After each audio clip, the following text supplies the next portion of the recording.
Welcome to 2084. Hi, we're Blooper Team, and today we want to walk you through the cyberpunk dystopian world of our new game, Observer. If you played our first game, Layers of Fear, you know that we make a different kind of horror. Something a bit more cerebral, emotional, and psychological. We like to call it hidden horror. I'm with the KPD, if that's what you're asking. Seriously? We haven't had a cop around these parts in... We think of hidden horror as a subgenre. There are a million different types of action games out there, but you don't see that kind of diversity in horror games. Most horror games are designed completely around survival. Someone or something is trying to kill you, zombies usually, and you must survive, using whatever weapons you can find, like machine guns and grenade launchers, and the occasional machete. Still fresh. A few people who played Layers of Fear went into the experience expecting survival horror, and were naturally disappointed in our lack of machetes and missile launchers. So let's clear up that confusion right now. What is hidden horror? We define it using two main ideas. The first is the subject. What is this game about? The axis on which the whole story and gameplay revolves. In Layers of Fear, the subject dealt with the edge of sanity. That cliff where sanity ends and insanity begins, and then jumping right over.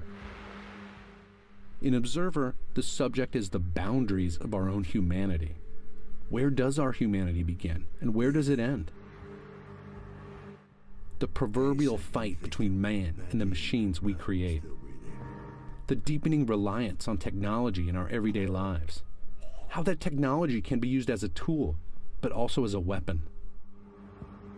Don't be afraid. After the subject, the second element of hidden horror is catharsis. We want to scare you in such a way that you are going to feel a release.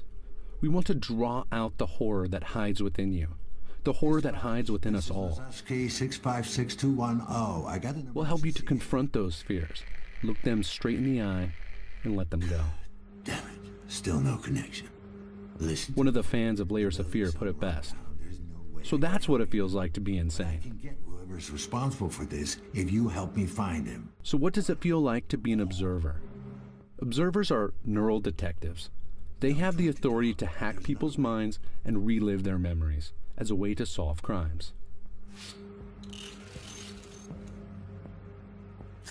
The device on Dan's wrist is the DR3AT, or as it's known to observers, the Dream Eater. The Dream Eater is what allows Dan to hack into people. The idea of inserting yourself into the mind of another is just one of the ways we test the boundaries of humanity, the boundaries of the individual. If someone is inside your head, are you in fact you anymore? Is the ability to force the deepest memories from a person morally acceptable? One could argue it's a new form of psychological rape. That's certainly how the Class C citizens of Cracow feel here in the year 2084. They are scared to death of observers and refer to them as leeches. If you read the tech headlines of today, this frightening future doesn't feel that far off. We already overshare on social media. We are also beginning to augment ourselves with implants like RFID chips and prosthetics. Has technology changed you? Are you being influenced without being aware of it? These are the type of questions we want you to ask yourself as you play Observer. One of the reasons people enjoy horror, enjoy nightmarish monsters scaring the daylights out of us in movie theaters around the world, is that it relieves tension. That's what catharsis is, emotional release. But in games, you make the choices. You decide what happens. That's much more powerful than simply watching a movie on a screen. You experience and interact with the horror yourself. Because of this, you are constantly asking yourself as you play, why am I afraid? Why does this feel wrong? What am I really afraid of? In this dystopian future, if you really stop and think about these questions, you'll experience what we like to call Catharsis 2.0. This is a release from fears you didn't even know you had. That's some next level catharsis right there. Is it morally acceptable to hack a person's mind? Even if the person gives their consent, the observer will have complete access to that person's entire memory. They can find, take, and use whatever they want.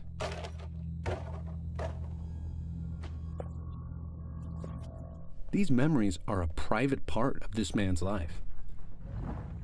Detective Lazarski is just plowing right through it.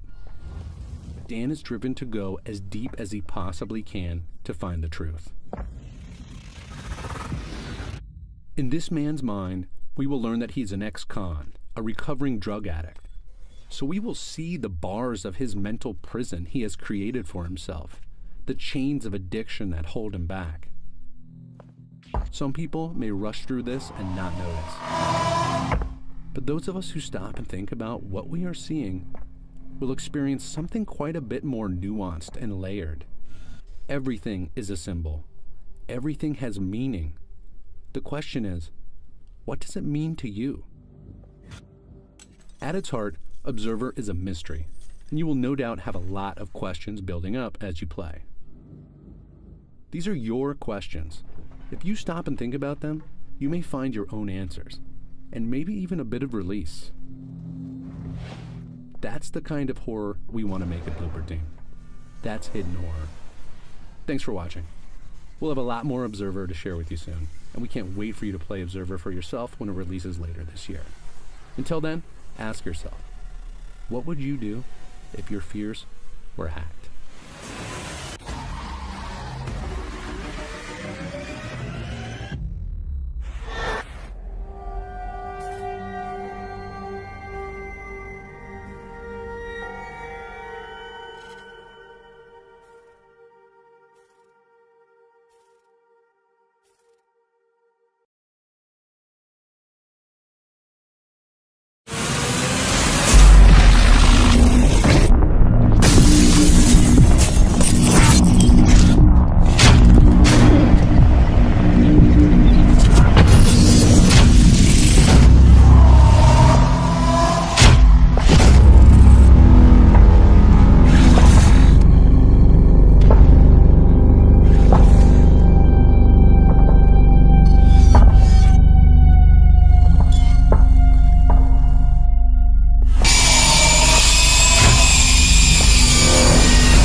KPD, open up. Shh! Keep your voice down. He'll hear you. Who will?